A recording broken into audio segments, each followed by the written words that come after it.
Welcome back to Bleav in Softball, presented by FanDuel. I'm your host, Jenna, and however you got here today, whether you downloaded the audio version on Apple, Spotify, etc., or you're watching video on YouTube, thank you and welcome back.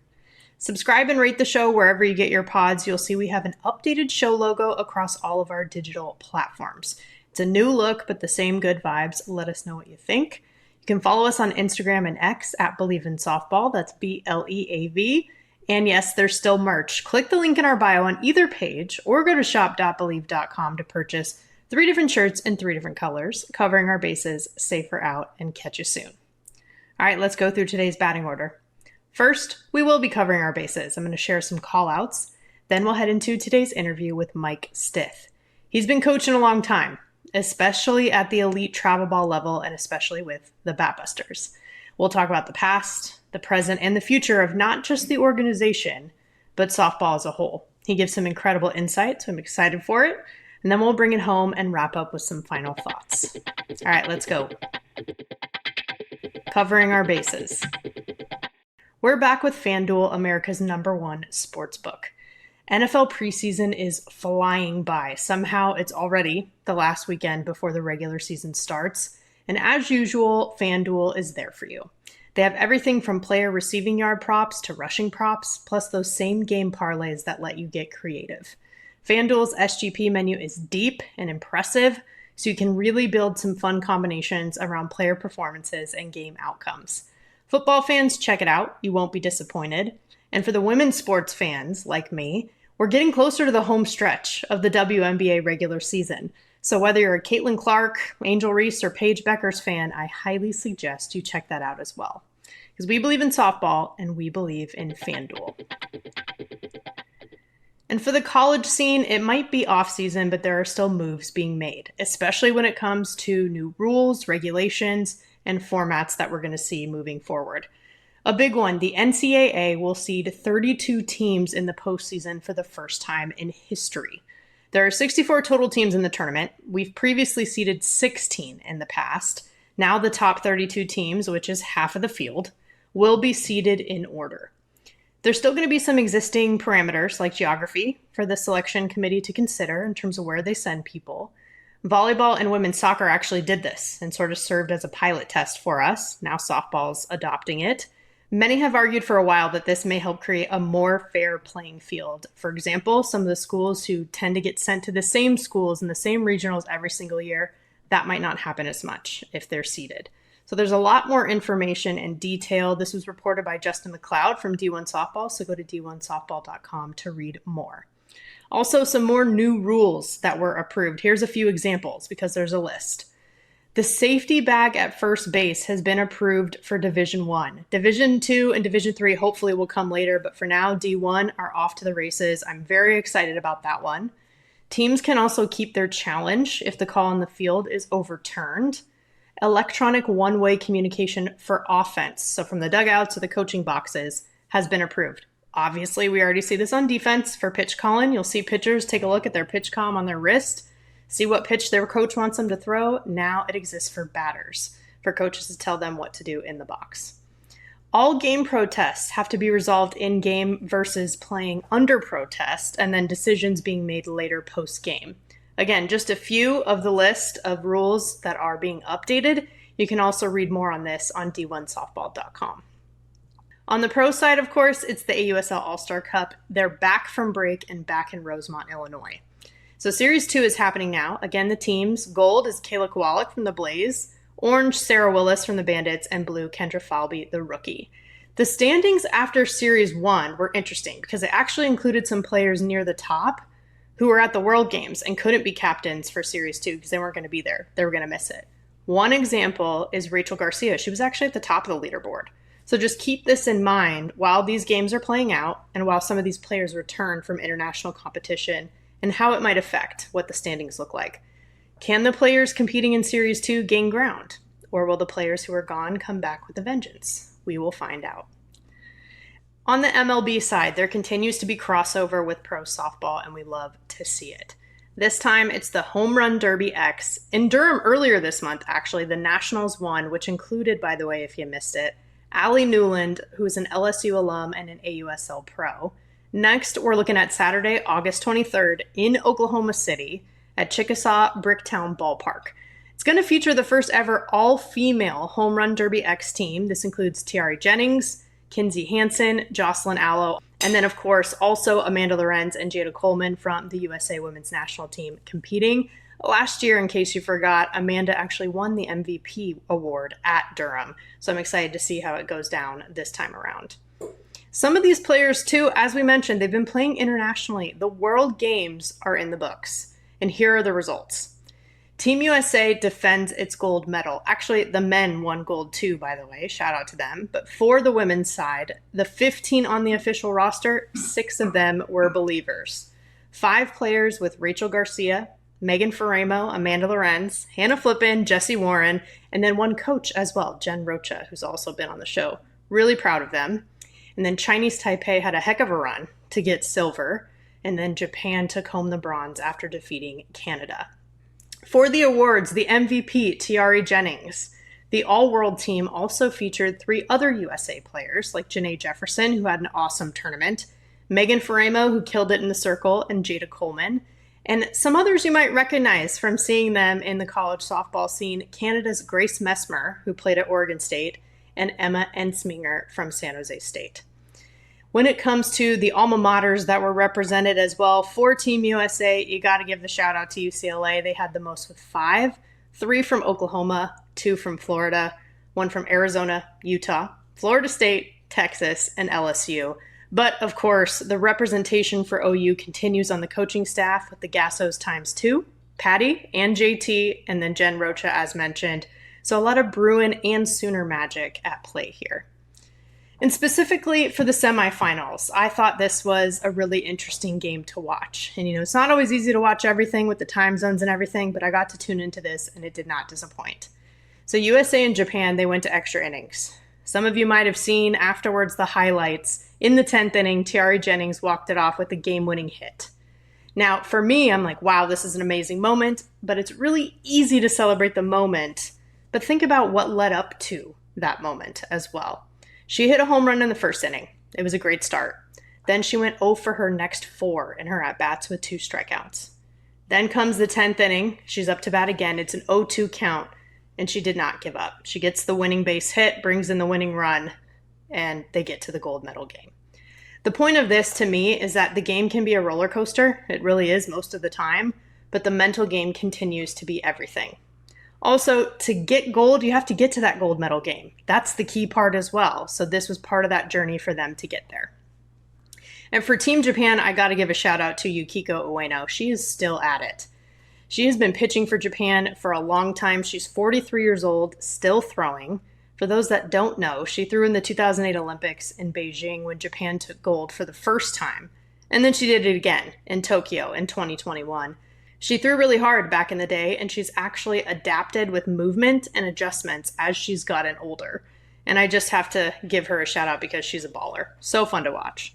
And then I do want to point out too, I talked about the run that the Chinese Taipei team made. They upset Canada, again, to get to that gold medal game and then ultimately take home silver. Some thoughts that I have overall on what we saw on this international stage. Team USA, let's remember, they're trying some new things under new leadership with Patty Gasso. So some stuff that we might not have really seen much of before, like Hannah Flippin being at first base, Skylar Wallace being in right field. We're not really used to that, but she's trying some new things as this is a new era in USA softball. So keep that in mind as we see different lineups.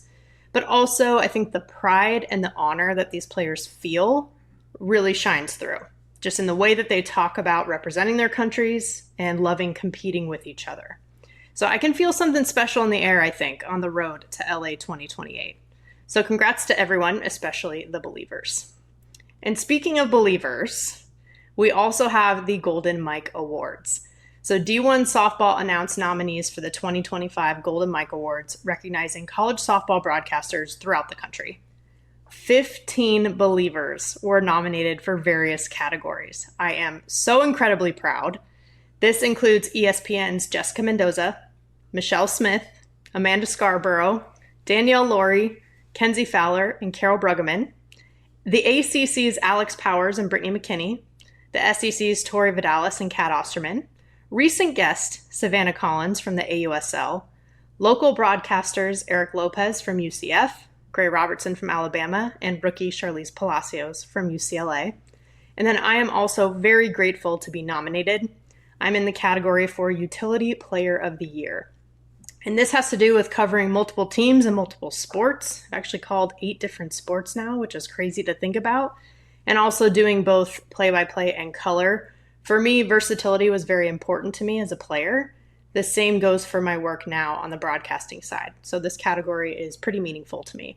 So thank you to the ACC, Stanford Athletics, and all the networks I've worked with for the continued opportunities. I can't wait until 2026. To support all of us, vote right now at d1softball.com/2025 Golden Mike Awards. Voting is open through August 27th, so keep at it. These are the people who tell the stories of some of the most talented players in the game. And someone who's coached and prepared players for the most elite levels is today's guest. Let's head into the interview. He's a longtime coach, leader of the OC Batbusters travel ball organization, founding member of Alliance Fastpitch, and owner of sports training complex, Mike Stith. Mike, coach, it's awesome to have you. Thank you for joining us. I enjoy being here, and I appreciate you doing all this stuff. It's great for our sport. Thank you. Well, I appreciate what you do for our sport as well. That's for sure. Thank you. But part of the reason I wanted to reach out to you as well is, and I mentioned this to you before we jumped on, but I've co-hosted the D1 Softball podcast the last couple of years with one of your former players, Amanda Lorenz. Yes. And she has always spoken so highly of her Batbusters experience. And so I feel like I had to talk to you because I just know from her and then others as well how great that they feel like their foundation was set during that time. Well, she has quite an infectious personality. She's a great teammate. And those are the kind of things that make relationships longstanding. Being a good player is one thing, but being endearing to your teammates probably will develop more relationships long-term, more than many people think. That's true. But I would imagine that does start or help with your leadership as well. And the people behind the organization, to have that in place certainly helps with that in terms of those players being able to thrive. Well, I have learned, I've said this many times, I've learned a lot more from my players than they have learned from me by far. And with that goes a bond that you're all trying to do the same thing. We've been fortunate. We've had some great people come through here, like Amanda and many before and after her. But it just gives you perspective, like you really appreciate what you get to do. And it provides great humility, that's for sure. But some of these women I've dealt with have been incredible, and to this day, they're good friends, and it's been an honor to coach some of them. The other part of that is that it seems like they feel connected with each other, even if they're part of different generations of the Batbusters. Yeah, that's something Amanda talks about too. Like, she might not have overlapped with some people, but she says it still feels like a family. She visited with our kids at the hotel while we were in Oklahoma, I believe, and the AU teams were playing over there at Love's Field, and it's amazing how she can connect to them and look them in between the eyes and kind of get after them a little bit, knowing that what she went through when she was younger was a foundation of what allowed her to do what she's doing now. And to look back at this, like all of us, I think when we grow up and get older, you wish, God, I wish I was 16 again. And well, now as she is playing along and getting ready, hopefully she's on the national team here for the Olympics, preparing for stuff like that, you realize how important it is when you're 15, 16, 17 to develop and do the things necessary to be really, really good and enjoy the moment while you can play, because you don't get to play forever. But she has done well with that part of it. Yeah. And many players who have played for you, I would say, fall in that category. Yeah, it was fun going to the AU games when there was like 9 or 10 players, I think, that were from our team. And it kind of blows you away, even though I know them all. I think they're all like my daughters. And you sit back and you watch them and it's like, holy cow, I'm watching, just Deja and Amanda and Hannah Flippin. I mean, Hannah Flippin is playing as good now as she did when she was 16, 17 years old. And It's just a joy to watch them all thriving. They're really good. They're really good players, and it's great to be a part of it. Yeah. And the list is even longer. For those who might not know, who else that's played for you that really stands out, that they might have seen, on the college stage or even beyond in pros or internationally? The problem when people ask me that, because you'll forget one, and Totally. then, well, wait a minute, what? I didn't matter. Um, it, so we actually counted at one time when I started doing my facility here, and some of them weren't necessarily on our team that I coached them, and I got to work with people like Maddie Shipman and I tell everybody my first hitting group here at STC was Maddie Shipman, Andrea Harrison, and Amanda Lorenz, and people don't relate to what that is. Those are like three of the most prolific hitters of all time, and those are the people that I was able to work with. But there's like over 100 All-Americans, and we like there was like 60 NCAA national champions, and the things that have come through here just since I started working with Gary, and then took this over. It's astounding the numbers and the great people. And I could start from the time I first started coaching with Gary. We had Katie Schroeder and Brittany Lestraps and Dre Harrison and Monica Harrison, and then obviously everybody knows Tiare Jennings and it just it. Gabby Garcia had a great year. Taylor Shoemaker last year. I mean, this line of 30 years of just players. It's really astounding, and it's just enjoyable to be a part of it. Yeah. I remember playing against the Batbusters in the Gary Hanning days growing Yeah, up in Southern California. yeah, yeah, Uh, yeah, yeah. I coached with Gary for 7 years, and was a part of some really great teams. And Gary's wisdom allowed me to grow, not only because of the players I was getting to work with, but his demeanor was very old school and very. We had like-mindedness, but I was younger and kind of probably overly fired up in some of the things I did. Um, but as you grow, you realize the like-mindedness is what the Batbusters are. We're still the same. We're not very flashy. We don't have the brightest and the shiniest stuff. We just kind of do our thing. We don't celebrate. We don't. And it's the same. It hasn't changed since gosh, I'm sure Gary would relate to some of the great players that he coached back in the day. Um, we're still the same, and it will stay like that. It will always stay like that as long as I'm around. That's for sure. yeah. Well, there's something to be said about having a strong culture like that, kind of being consistent like that. And it's an evolving landscape too, Yeah. at the travel ball level, as well as obviously the college level and beyond. So how do you kind of balance that, staying true to the essence of what Batbusters and what being a Batbuster means, but then evolving as well as things do? You know, I, it whether you're a banker or a bricklayer, the hard work is going to win. The people that treating people well will never go out of style.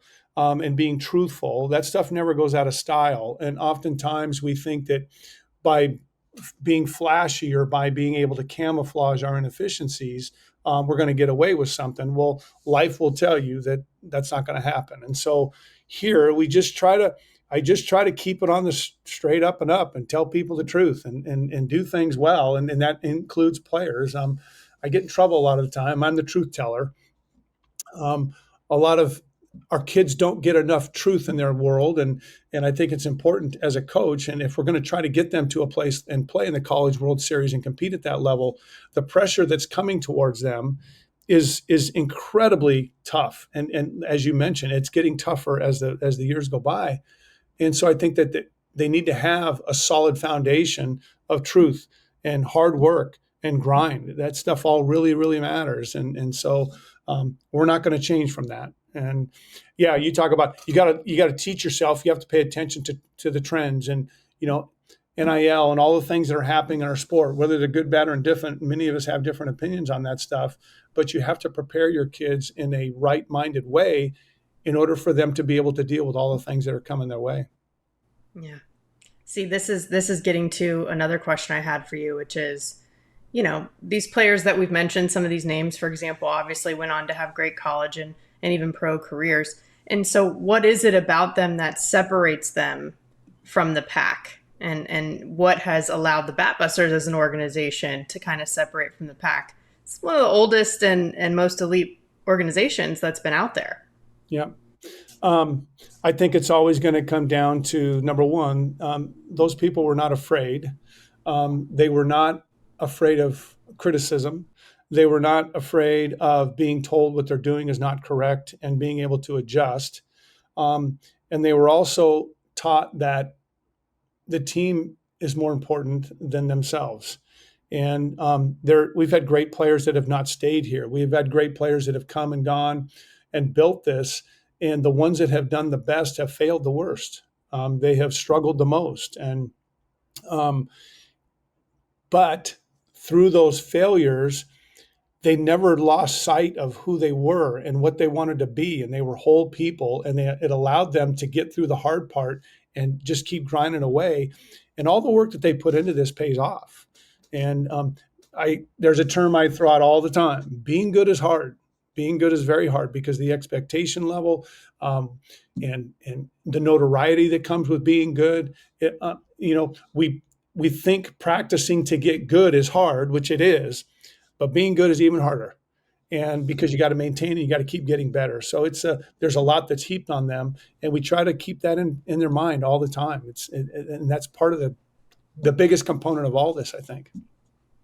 You can see how that has lasted and stayed with them too. I mean, Amanda was so excited. She's one of the best hitters in the world, right? And she was so excited to be coached again in AUSL in this new format this year, and to have a team again, because she is so team oriented, some of the things that you just mentioned. So it starts in that development phase, and then they can take it forward with them. But it's just crucial. The time that you have some of these girls too, they're formative years in their lives. So it is a big deal.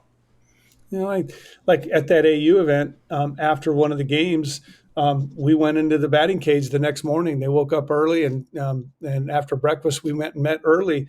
And one of my assistant coaches, Jerry Schlickenmeyer, was there, and he's sitting there, and we're hitting with Amanda and Tiare, and he's like, I can't believe I'm sitting here watching this. And to me, it's no different than me pitching balls to my kids. Because they're so engaged at learning, and they want more information, and they want to hear it. And they sometimes when you get to that level, you miss the times that it was such a simple game. It was very simple. And there's many aspects of their game now. The physical part of their game now is much simpler because they're older, mature, they can handle all this stuff.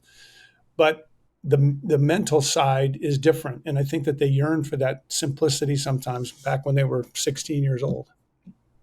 Yeah, I can relate, right? I think we all do to a certain degree. Yeah. Yes.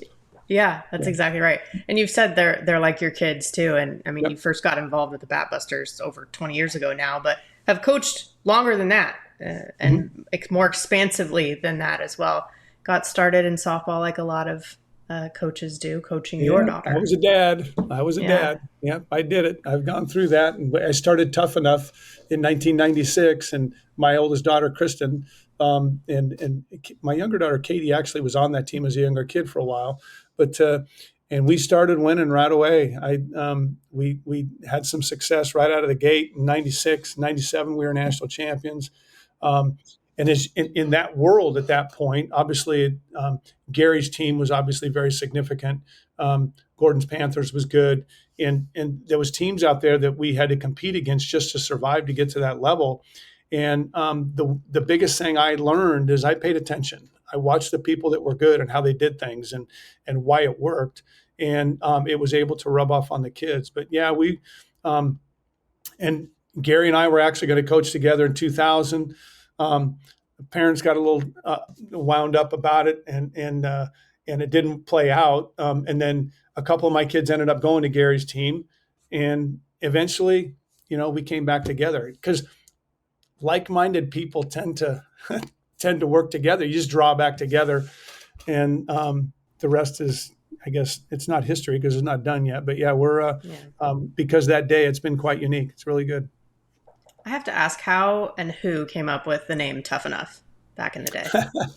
I had a girl in rec ball. I was in Chino Valley ASA back in probably 92 or 93. I can't remember when Kristen started. She was 8 and under.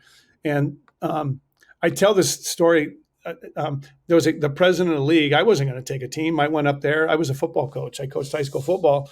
And I'll never forget, we had a guy named Zach Batista, who was the president of the league, and he was there with a guy named Napoleon Sparks. And those that listen to this will probably remember Napoleon. He was a great guy, worked with SoCal Crunch.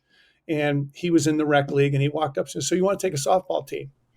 That line sits in my head. Like when I deal with all the stuff I deal with now, I keep telling myself, "So you want to take a softball team?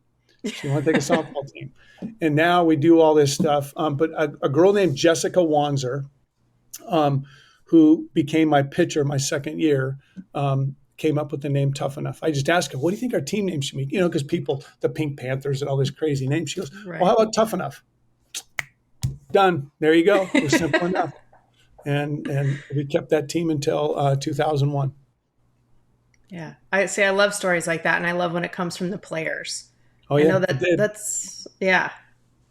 Yep, it did. And that team had great success. There were some really, really talented people. I oddly enough, Jen, so I'm in here working with our 10 and under team, and there are 3 second generation players on those 10 and under teams. And Jody Legaspi, who played at UCLA, was a national team member, great player, and a good coach here at Orange Coast College. She was on that team. Her 2 daughters are in here working out now as 9 and 10-year-old, or 8 and 9-year-olds. And Brittany Putich, who's now Brittany Cordova, her daughter is going to be in 10 and under. She was my shortstop back then. And Kristen Baker is here, and her sister Candace played for me for 6 years. So it's funny how these people, this circle, here they come. It's like, oh gosh, here we go. So, but it's fun. It's very rewarding. How does that play on the emotions to know that these full circle moments are happening and it's Um, generational? it's to say it's gratifying is it's kind of that's kind of a simple answer. What it does is it all the work and all the headaches and all the the snack bars we did and all the things that we went through at that point.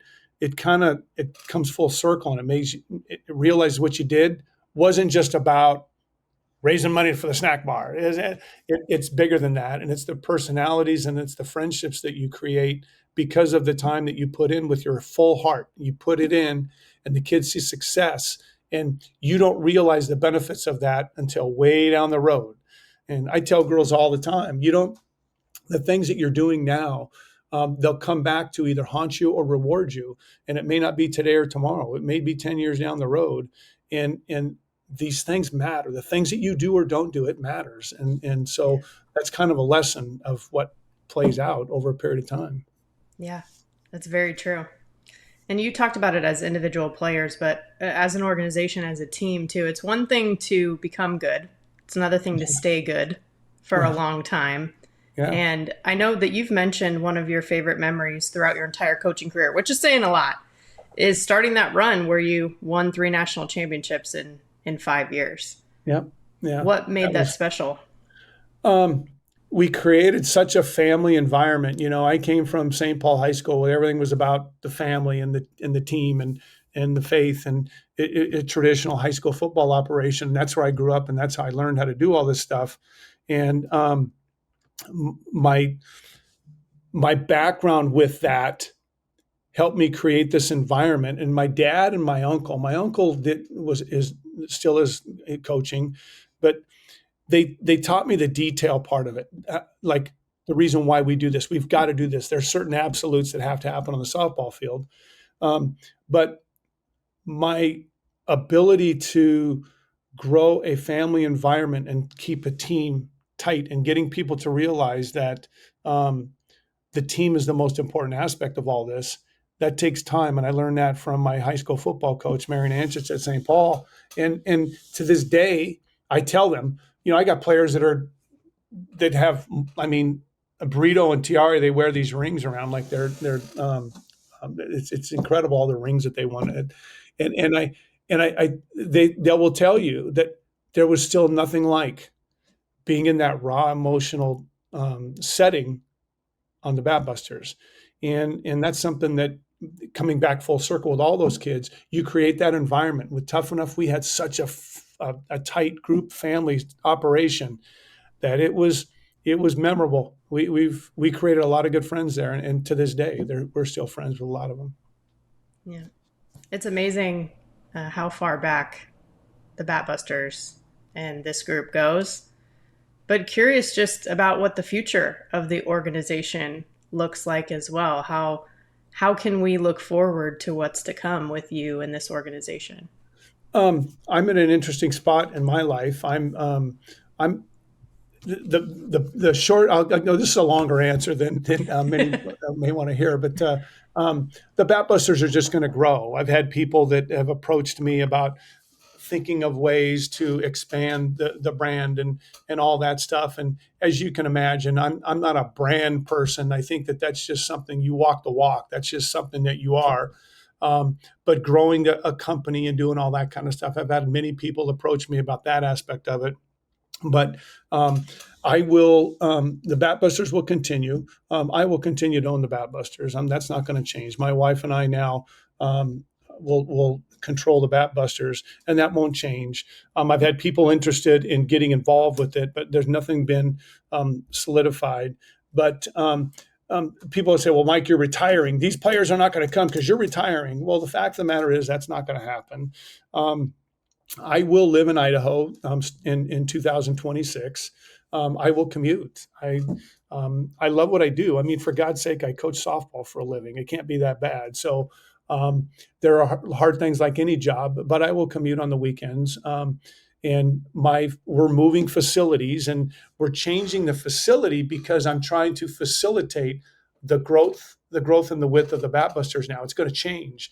And we're trying to get more specialized in some of the things that we're doing. So in reality, we're getting bigger. We're growing. We're doing some things that are designed to make more opportunities available to more players, and hopefully some of my former players as they get involved in this stuff.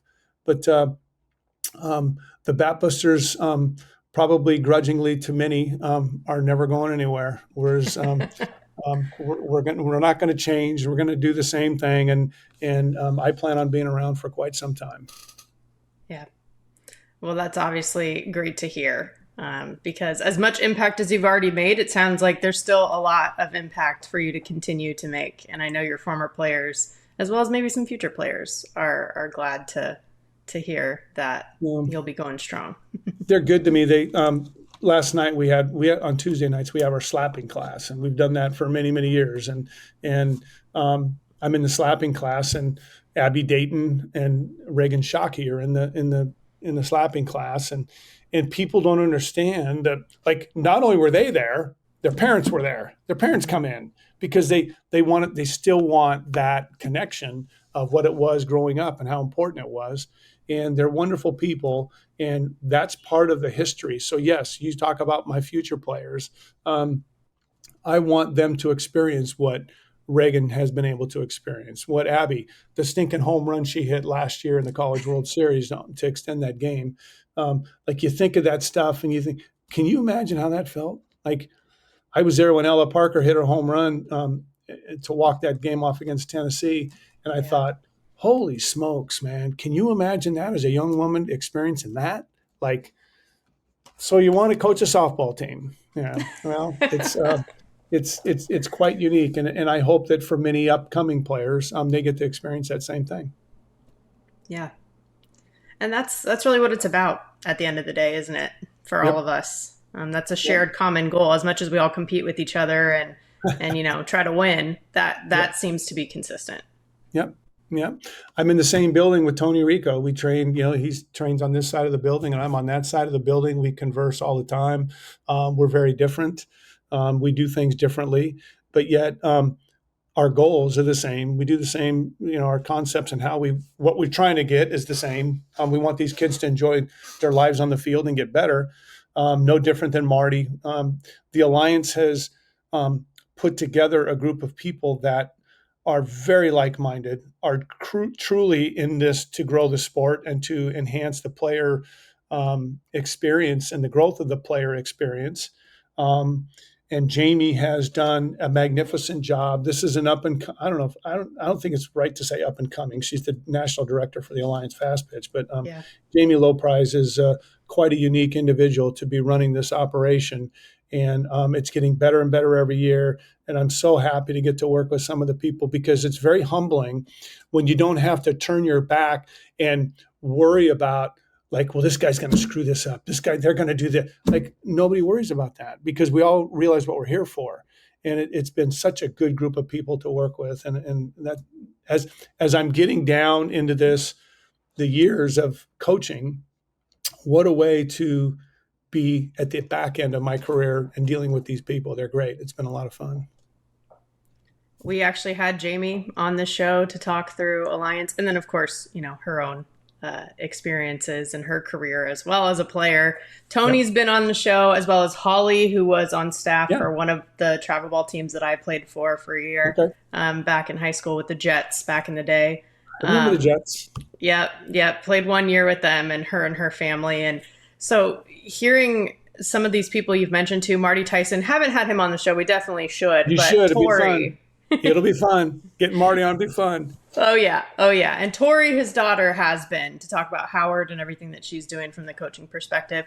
But I love that you've mentioned all these people too, because you all have worked together to build this. Again, this common goal. As much as you compete together, there's this common goal to grow the game and to make it better. And specifically, again, in these formative years, people who are helping develop these players, because we'll see them on ESPN, but they didn't get there out of nowhere. Yeah, they're coming. You're going to hear about them.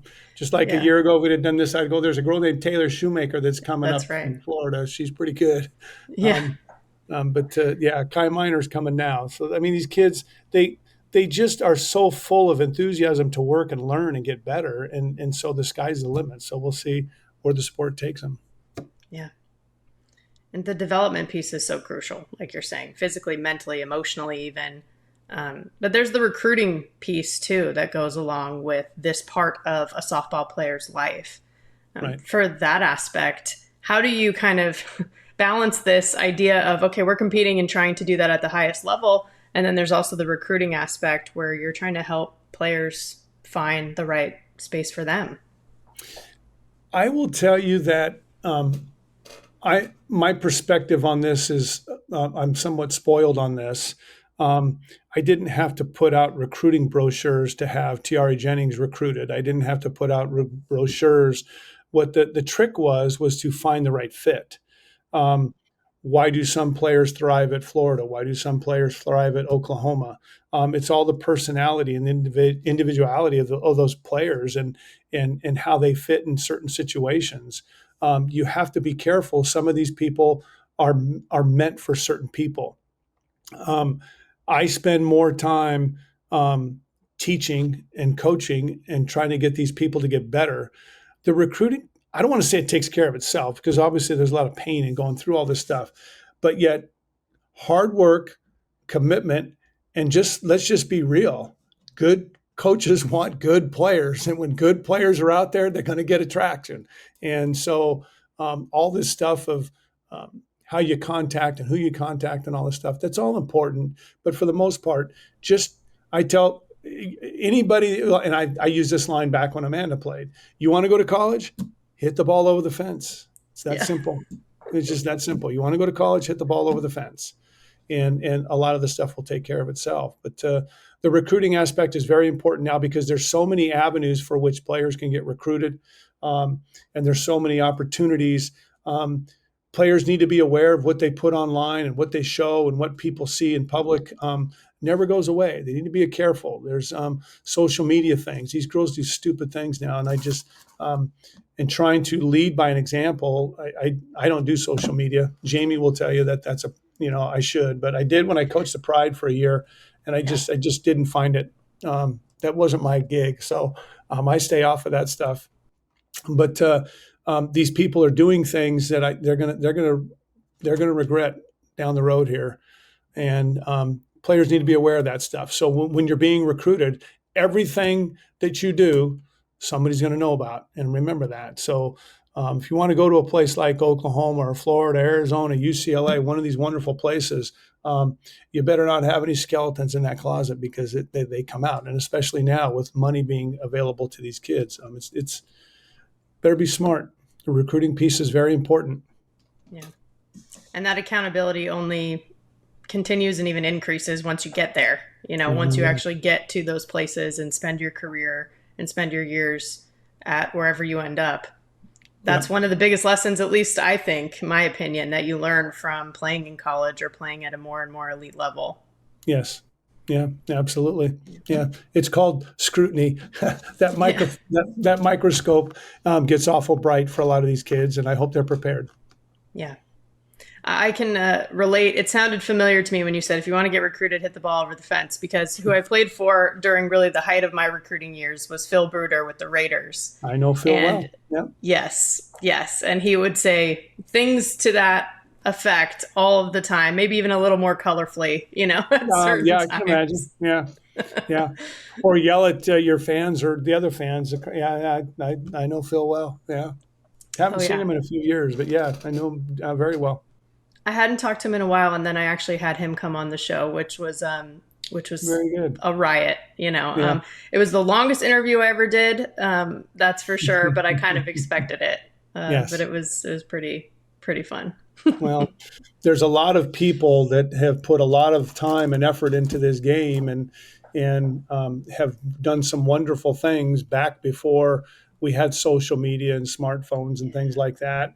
And people don't understand the history and the time and effort that they put into some wonderful players that are now directing and doing things in our sport. So it's something that we think very highly of. And yes, I know Phil. I see Doug Myers all the time, and he still gives me a dollar bill. He's a wonderful friend, and he's somebody that I look up to a lot. And these guys that have been doing this without thank, but the players know. I always tell everybody, we have a thankless job, but the people that always will remember are the people that you worked with. Yeah. Because they're the ones that know. Their parents may have got mad at you because you didn't put her in this game, or that she didn't get to pitch that game, whatever the case may be. But the players know. They know how this plays out, and they know what's important. And they're the ones that you'll always remain friends with. That's right. And I know you've talked about just the concept in general of listening to the players. Yeah. Yep. And how far that goes. Can you elaborate on that and sort of how you approach it and why it's important? Well, I will tell you, the first game that I was coaching with Gary, we were down in San Diego. And mind you, when I had my Tough Enough teams, I was fresh off the football field. And I was pretty loud. I would yell all the time. And Gary told me, you can't yell. You're not going to yell because I'm going to coach the team. It's my team. And I understood that, and I respected that. And what it caused me to do was reflect on, well, I learned a very big deal, Jen, is that if you're yelling, nobody's listening. If you're teaching, they listen. And you can yell at a girl, and like if you yell at them, I never leave it there. I'll always circle back and talk to them, but I'll never say anything derogatory towards them. I may yell at them for, not running something out or not doing everything. The reason you yell at somebody is to demand that they understand their abilities and the expectations that they're leaving on the field. They need to do more. They're capable of doing more. And oftentimes people don't push them. They got to uphold the standard. And that's what I get, upset about. But when you're yelling at them, not many are listening. They might think you're an idiot, but I've learned that teaching them, I'm a better teacher than yeller, even though I do yell pretty loud sometimes. But I was at the AU game, and Kelly Kretschmann came up to me at the restaurant and told me, "Can you yell at my team like you used to yell at Chip and Sierra?" And I go, I yell like it's just because there's such a bond of we're all trying to do the same thing, and how are we going to get there? How are we going to get there? And so teaching works better, much better. Yeah. That's something that I think about with coaches and with parents, even just is that balance of knowing when to push and maybe when to pull and Hmm. when to do different things with such individuals, different individuals that make up a team. It just seems like it's challenging, or could be. And so I'm always very impressed by that with coaches. Well, Gary was the one that told me. He says sometimes the best thing you can say is nothing at all. Mm, and and because the girls are such pleasers, they want to do so well for you, and they want to win, and they want you to be happy, that if you don't say anything to them, it's like poking a dagger right in their back. Like they like yell at me, do something, just tell me. yeah. Like if you just stand there and stare, sometimes that's all. It's the best message delivered that there can be, Yeah, and that's it very saves us true. all some embarrassment. That's very true. I would say that I was probably one of those players where I was hard enough on myself, so Mhm. I could definitely relate to that. That's bringing back some memories. Yep. Yeah. Yeah.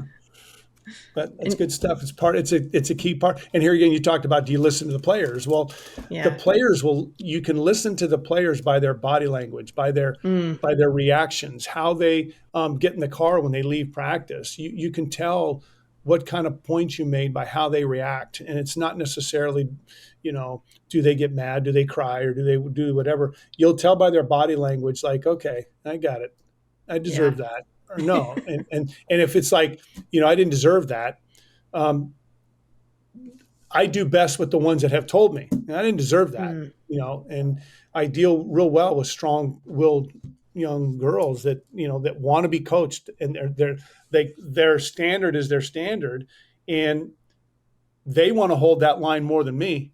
And so when I get on them, like, I didn't deserve that. Well, Amanda's a perfect example.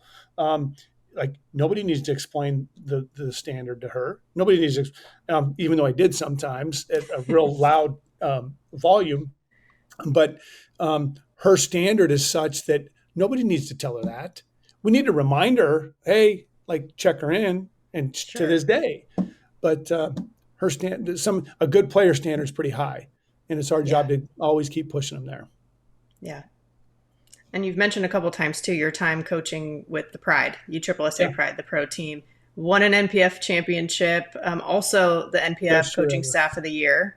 I had that was as a professional, it was the neatest thing I ever did, and I met people that um, I like JoJo and Bianca Bell. Some of these people that I would have never have met, that I got to work with. That Jolene Henderson is one of the best people ever. Um, um, just the players. Kirsty Merritt. And I Chip. Fortunately, Chip and Sierra were there. I'll tell you a great story. I won't use the language that she said, but our first practice, I told the girls after they were stretching to line up on the foul pole. We're going to run foul poles, and Lauren Chamberlain had some colorful language and asked Sierra, "What did he say?" And Lauren and they went out and ran. And Lauren had a bad back at that time, and but by the end of the year, because they realized, I had a guy coaching with me, Cody Dent. I don't know if you remember Cody. Cody coached with Tim Walton at Florida, and just one of the best coaches and people you'll ever meet. And we worked really hard, and we got after it. And it was the first time that they had not had a college coach their team. Mm, So they'd never had spring training. So I show up there on May 12th, and it's like, okay, let's go practice. Like, May 12th, the World Series haven't even started yet. We're not even close. Well, we were doing 2-a-days, and then they worked out a deal with me to where we would go longer and only go 1 a day. So, okay, mm, and as long as you're going to do your work, that's fine. yeah.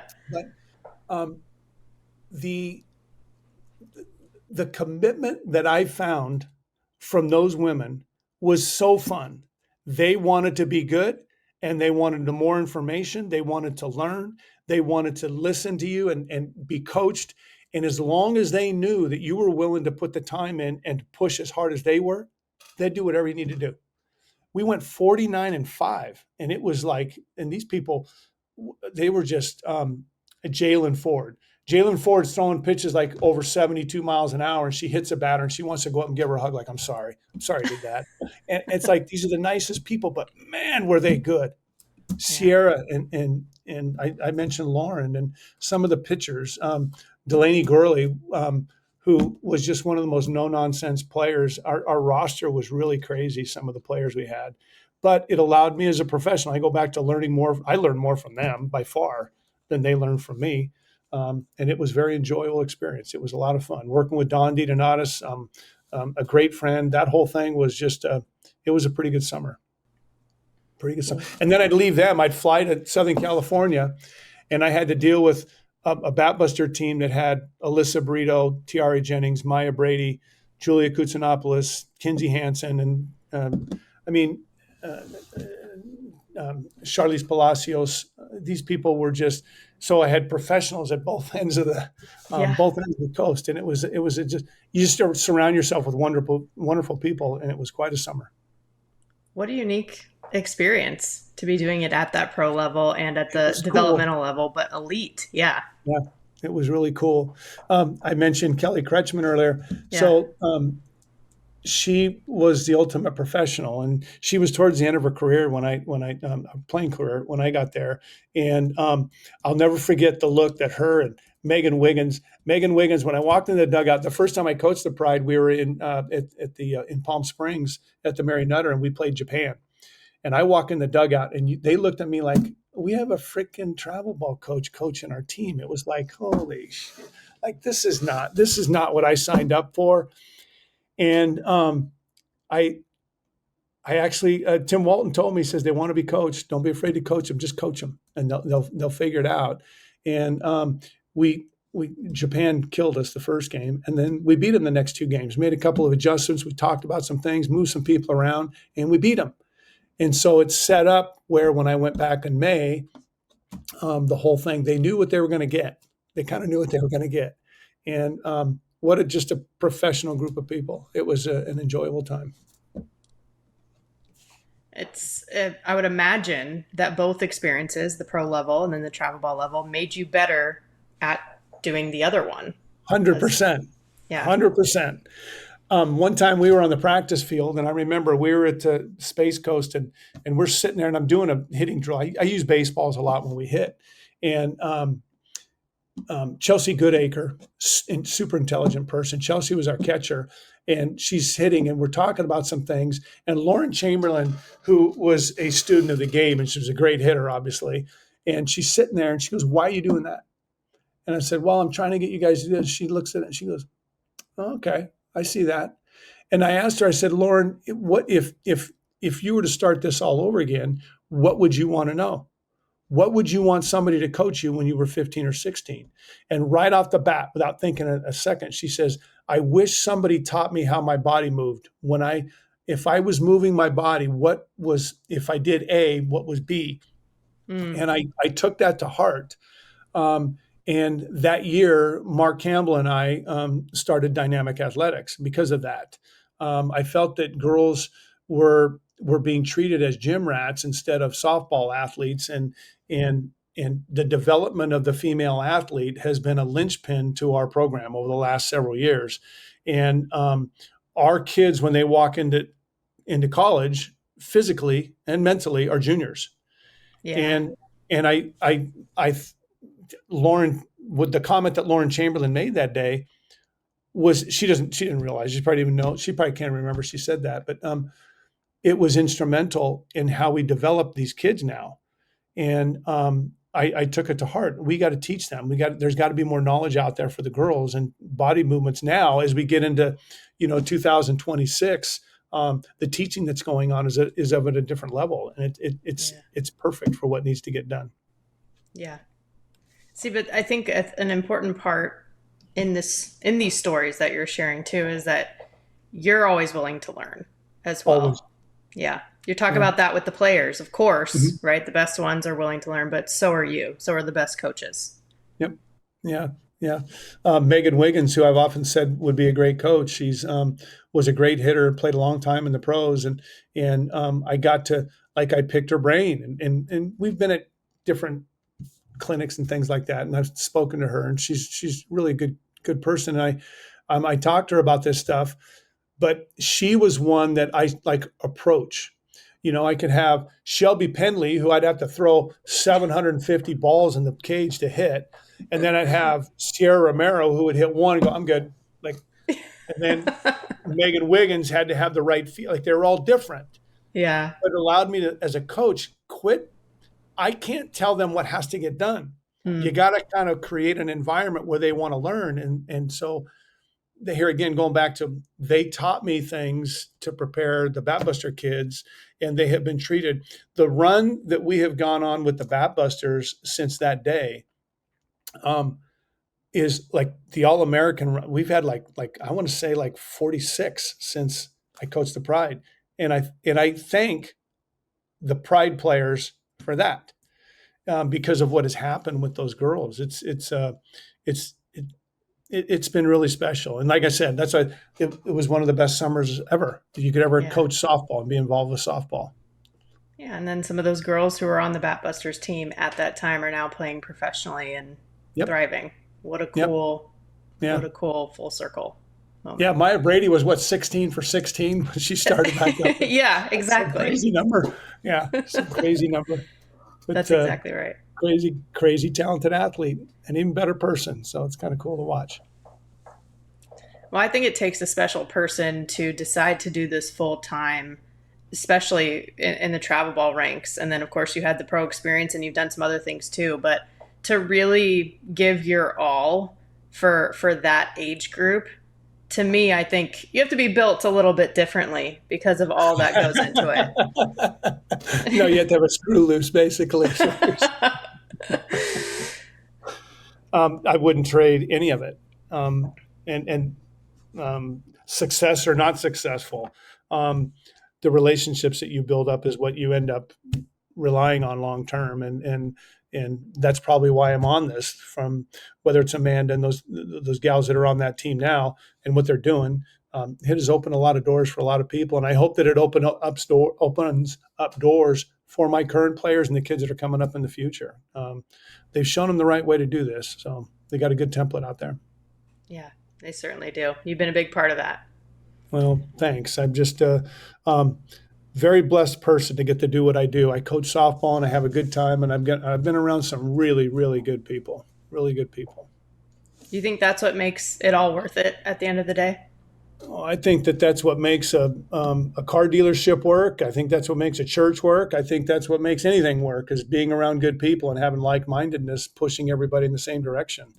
And once everybody understands that, I think that and I think that's why the Alliance is growing. There's so many like-minded people around that it can't help but just keep moving forward. Yeah, very true. Well, honestly, Coach, I could talk to you all day long. We could keep going. I would love to pick your brain further, but I will respect your time. Well, But I enjoyed it. before, Thank you. good. That is the main. That's the main thing, right? And I feel like I almost feel selfish sometimes because I feel like I learned so much. I have such a great time, but I want you guys to as well. Well, Um, it's talking about this and sharing experiences. I think that that's a coaching thing, True. and I think that most of us could sit around a table and talk about that stuff all day long. Very true. Well, before I let you go, I do play a game with everybody who comes Okay. on the show. It's called Safe or Out. You get to be Okay. the umpire, so I'll bring something up. If you like it, you agree with it, you call it safe. If not, then you call it out. Okay. Okay. So the first one is committing to a college in eighth grade. Safe or out? Out. Out. Out. People are different. People grow up. They change. They change in many ways, physically, mentally. Out. Easy Yeah. out. I'm with you there. I was very glad when the rules and the timing and everything sort of got walked back to where that's not really possible anymore. Because I agree, you haven't even stepped foot in a high school yet. How do you know anything about yourself? So, You can't even drive a car yet. You can't even decide whether you don't even know the traffic laws. You don't even know, like, no, out, yeah, done. yeah. Okay. All right. We're on the same page there. Yeah. All right. Second one is the transfer portal. Hmm. Safe or out? Out. Hmm. And I will tell you this. Yeah, I've had a lot of transfers, Mm-hmm. some very successful, Yeah. and big name players. And as a coach, the things that endear, and I can use, whether it's, I'm looking at a picture and I got Tiare here, the things that we put her through to grind to be good. Um, I can't imagine most young girls would go in the transfer portal after going through some of the things that some of these kids um, went through. Abby Dayton, some of my pitchers, just they've been pounded in the expectation level. And now, as a coach, you're so careful to watch your P's and Q's, and you can't say this and you're going to hurt them. And then go in the transfer portal. And I think what it's doing is it's handcuffing the ability to toughen up our young women.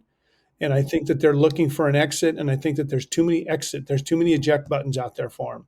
And I agree with mental health. I think that everybody needs to be healthy. And I think that everybody, has to have their a time to, appreciate themselves and everything. But there's nothing more meaningful in life than grinding through failure and becoming successful. There's nothing better. There's nothing better in your life. There's nothing better that you can teach your kids and the future generations of. Failing is all part of the game, man. And if you eject just because it's not working out, it's a problem. And I know there are situations where it should happen. Sure. Whether a kid, we had the COVID years, and when the kids were in the COVID, after COVID hit, we had a bunch of kids that I felt were not recruited because the college system backed up. Yeah. Well, right. the effects of the Abby Daytons of the world leave, and Carly Davidson, they move because they didn't have a place because the college game didn't allow them because of COVID.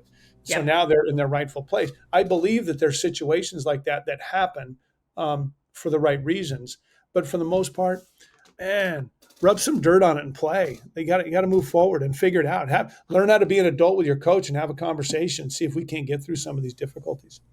Yeah. It's a great point. It's actually something that Aubrey Monroe brought up when I had her on the show as well, because it is this balance of you always, of course, you want to support mental health and put that at the forefront. But there's this element of developing mental toughness too, that really in turn might even help your mental health. Right. So it's kind of, again, it's always that balance that you're trying to strike. But I would agree, at least in my life, I still look back at times when I grinded through something that was really difficult, and that's how I move forward to this day, with certain things. Yeah. Well, it's an important part of this, and I get it. It is what it is. But if somebody calls me up, at the end of the next season, I want to transfer. I'll help them. My job is to help the kids. My job's not I don't get involved with what my feelings is towards the school they're leaving. I don't get involved in that. My job is to help the kid. Right. And I don't think it's a good situation. I still don't think that the NCAA even has an idea of how to handle this and how to deal with a lot of the things they do. But my opinion is they need to suck it up a little bit and be tougher. Sometimes we do. We do. Yeah. Yep. All right. The last one is bat flips. Safe. Oh, shit. No, you're talking to Mike. Out. You're the number 4 hitter in a lineup and you hit a home run and you expect us to have a pizza party because you hit the ball over the fence? That is your job. I tell my kids all the time, I go, when the guy in and out makes your fries right, do you go in the restaurant and give him a hug? No, right. That's his job. He's supposed to make the French fries correct. You hit a home run. I see these people, there's a runner at second base and there's 2 outs and the coaches are given all these code numbers and all these signs. She's the number 3 hitter. There's no sign here. Not to run him. That's your job. The bat flip thing, I was always taught not to. There's bulletin board material is not healthy stuff. You don't, if you're good, you know it, and just run around the bases and get in the dugout. You guys don't know the conversations I've had with Alyssa Burrito about ball 4, the bat flip during ball 4s. Like holy crap, Alyssa. And to this day, I talk to her about it. But this is a definite out. There's no need to show up your opponent because there's going to come a day where that opponent's going to beat you. Mm-hmm. And then are you going to be able to stand there while she's doing the bat flip? And I think you better be careful at some of the things you're putting yourself into, because treating people with respect. The very first thing we talked about is how you treat people well. You start doing bat flips, you're going to lose a lot of friends. and long-term friends because you treat people well is much more important than anything else. I had a feeling this would be your answer for this one. Early on in our conversation, when you said, we stay the same, the Batbusters do, we don't celebrate, we don't, etc. So I was like, all right, I can't wait to ask him on the record to see what he feels.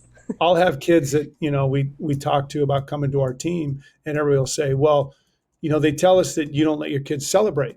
That's not true. That's not true.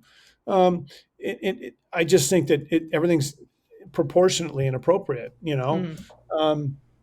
When Izzy Mertes hit her home run in the national championship a couple of years ago, we all came out of the dugout. But for the most part, you hit a dugout, get around the bases, and go in and get a drink of water, and be ready for your next at bat. You're going on defense here shortly. Sophia Bordy hit a home run off Marty's team a couple of years ago at Nationals, and she got so excited. What did she do? Walked the leadoff batter and gave up a home run. And I walked out there and just let her have it. Not about the walk and the leadoff batter. So you think you're good now. You're going to celebrate and you're going to get all happy, but you had a job to do and you failed. Yeah. This is the part about teaching them all this stuff. It's kind of fun. And some people don't like it, but that's who we are. Well, sometimes the uncomfortable stuff is what makes you better, though. You don't have 100%. to like it. Yeah. Yes. Yeah. Yeah. Comfort zones are not allowed around the Batbusters. Yeah. Yeah. So, you'd rather them bust the bat than flip the bat. And I think that's fair. Yeah. Yeah. Yeah.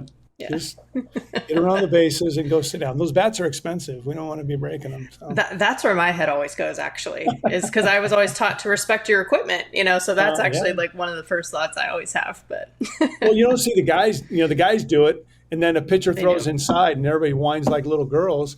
Softball players don't throw at hitters, and much to my chagrin at times, but like the next batter on deck, if you bat flip, the person on deck's thinking, "Oh no, that's probably not good." Yeah, not good for them. Yeah, that's right. Not good for my ribs. Yeah, that's. I say this often when I ask this question. Danielle Laurie was one of the first guests I had on the show. When I asked her about it, she said, "Expect one in the ribs. If not, you, your teammate." That's literally what she said. Yeah, she would do it. Yeah. Yeah. That's the thing. And she would, and she probably did. Right. So you're like, all right. Yeah. Yeah. Yeah.